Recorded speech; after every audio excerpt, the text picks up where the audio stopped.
on my eyebrow. Oh.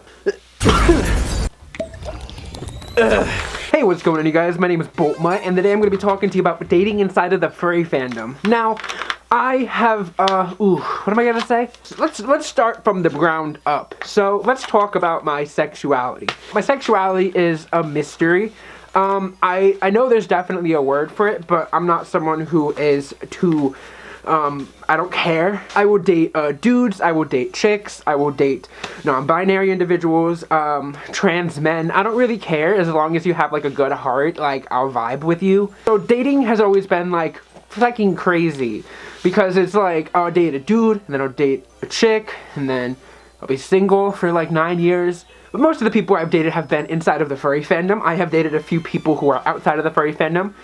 And, we kind of know how that, we know how those went. I remember there was this tweet, like, this had to have been when I was in high school. It was so long ago, and I don't care to try to find it. It's probably gone by now. But I remember I had a tweet on my timeline where someone said that they would not date outside of the furry fandom.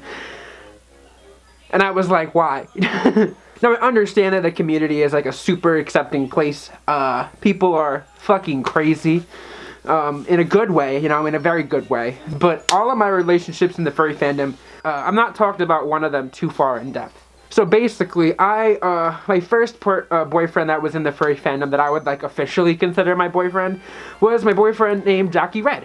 Now, Jackie Red and I have known each other since, oh, nuts. I didn't send my Snapchat streaks. I was like, why is my Face ID not working? Let me hit him up. He is replying. I forgot I was recording a video. Homeboy, my ex-boyfriend will be at my wedding. This isn't a joke. Miss you, Jackie Red. You're so chill. So basically, he said that we started talking. We met when we were 15 or 16. Now, if you guys have been following my videos for a minute, you might already know, but if you don't, I used to be one of those dumb bitches who would, like, hang out in chat rooms, but, like, only furry chat rooms. And that's where I met my first boyfriend. We dated till I was, oh god, I had to have been fucking 17, I think, something like that. It was summer before my senior year. After that, I was so set on, like, I'm not gonna date any more furries. I don't want to fucking date furries. I don't fuck with it. I don't wanna do that. So I started dating normie people. I had a Tinder, which was great. That's a joke. Tinder wasn't great. I remember very vividly someone hit me up and was like, hey, you look familiar. Are you this person? And sent me a screenshot of myself on YouTube. So that was I graduated high school and I started dating a brony. We all know that fucking story, but if you want a refresher, he was nice. He called me fat. And then I dated this chick who, you know, I'm just gonna skip over this one. I don't wanna think about that. Not saying that she was bad, you know, as a person, she was a great person, but she fucking sucked. Oh my god, she was the fucking worst. And the next person I dated was a normie. So, fucking freaky story about that. I met this dude on, I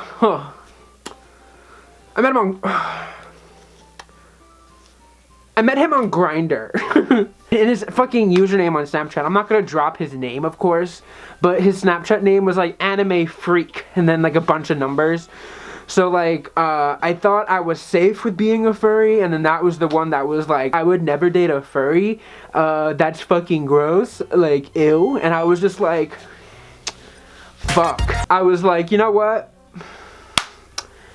I don't need a fucking boyfriend or nothing. I just need a vibe. So basically, how do I say this appropriately? I was hoeing around for days, and if you're under the age of 18, ignore that.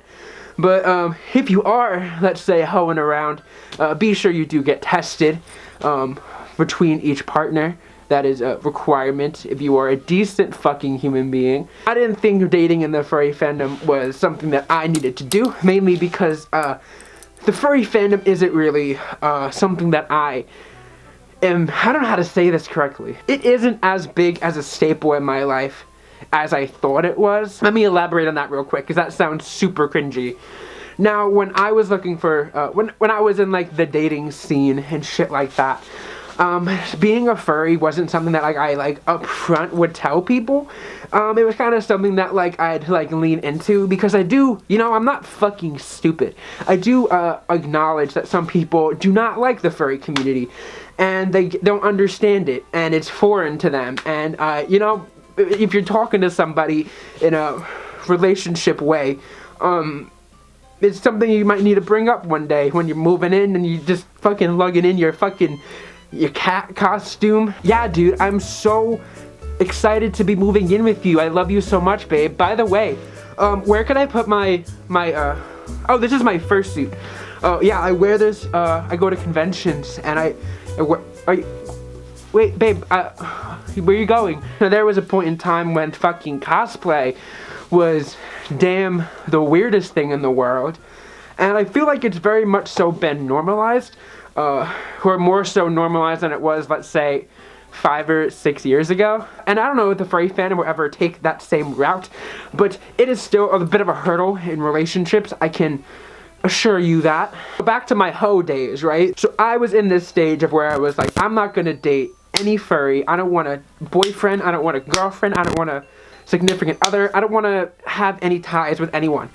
And then I went to fucking, what con was that? I went to FC, what year was that? 2017? You know, remember Woog? My best friend Woog? Fucking love you, Woog. I don't know if you watch my videos, but, give you a kiss on the lips. Anyway, I, went to a convention and Woog had brought this dude named Fox. Long story short, that's my boyfriend. That's my boyfriend who I currently live with. And I didn't think I'd be dating in the furry fandom, but I am, and I'm kind of okay with it.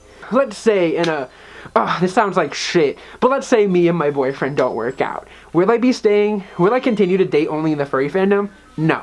I won't. I'm not speaking for everyone, and I'm not saying what you should do, because I do understand that for a lot of people, that the furry fandom is a big part of their life. I do understand that for some people, their significant other needs to accept this hobby, because this hobby makes them happy.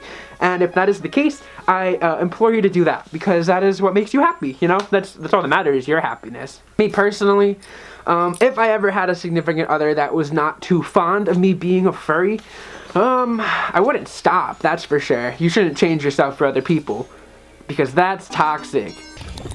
And love kind of hits you whenever it hits you when you're least expecting it. I met my current boyfriend when I didn't want a boyfriend at all. We were friends for a year, and then we were long distance for a year, and then we moved in with each other. So that's that. Speaking of long distance, if you are a furry, that is something that I've seen is very common. It's long distance relationships, mainly again for the fact of you don't have to get over that barrier of being a furry. And I would date long distance, you know? It was never like a weird thing for me, you know? When I first told my parents when I was, I think I was about 16, that I wanted to go to, you know, New Jersey to meet up with this boy I met on the internet who I was dating. I'm very privileged, and my parents were just like, okay. And they took me, you know? Of course they like were supervising it, they didn't leave me there or anything. But I did go there, and it was good. And my parents were very supportive of my relationship and my sexuality at that as well. You know what else kind of tickles my pickle? What? Furry weddings? Now, I used to give these such fucking shit. I used to think people who had furry weddings were so weird.